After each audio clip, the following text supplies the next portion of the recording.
This is the sacrificial anode system that we know until today. We study in details that procedure, the procedure to select the anode, the procedure to protect the hull, the procedure to wire the boat properly and create the bonding system. This is the sacrificial protection system with sacrificial anodes. Now we are going to introduce another system. It's the impressed current cathodic protection. Okay, when an element is stable or a molecule is stable, you remember an example of stable molecules? Water. Water is stable because the molecule is stable, 8 electrons. And water, you remember quickly? Water is H2O, you remember? It's two hydrogens, and one oxygen with 6 electrons in the last orbit, and the hydrogen with the 2 electrons in the last orbit. The hydrogen with less energy release the electron, the oxygen complete 8, and the hydrogens 0 and 0, and the molecule is stable. This is commonly used in the oil companies, the pipelines of the oil companies. You see the pipe is protected with the anode. The anode is on the ground, inserted on the ground, is separated from the pipes, and look, the negative is connected to the structure on top, and the anode create the flow of electrons, and the electrons saturate the pipe, and the pipe is protected. The oxygen no corrode the pipe. Wow! Yes, my friends, this is the procedure to protect the pipes, the steel pipes in the oil companies. This is the idea. You have here the controller, DC controller. You can create a DC controller in different ways. Okay, with a rectifier, you rectify AC current into DC, and you use that DC current.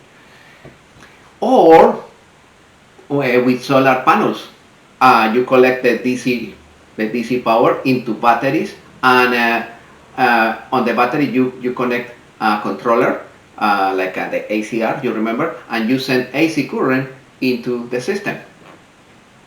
Different possibilities, but the solar system is commonly used in the oil companies to protect the pipes to transport the oil from one city to other city. Okay, this is the situation. Look, this is the pipe that we are going to protect, and those are the anodes. The anodes are inserted on the ground, separated from the pipe, not necessarily touching the ground. The anodes are not sacrificial. Those anodes will be replaced each 15 years, 20 years, because those anodes are not, you don't need that those anodes have a low nobility. Those anodes could be in carbon, or in carbon covered with titanium, or in any type of metals. You need basically good conductors of electricity.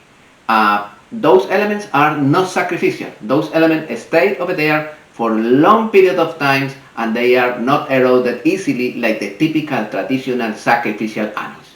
In marine application, is commonly used in mega container, in mega ships. This method is widely used in static ocean structures.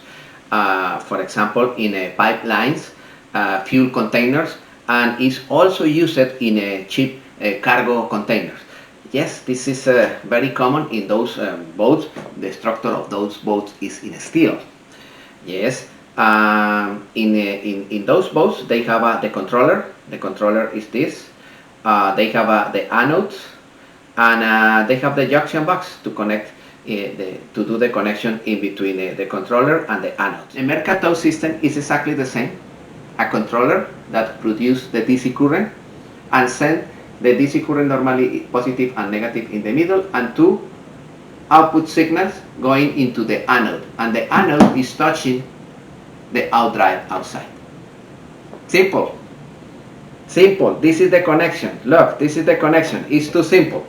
The Mercator electrode system is an impressed current protection system. It's exactly the same. But for small boats, the Mercathode have the controller is that one, and the anode is normally located in the bottom of the gimbal in the lower unit outside.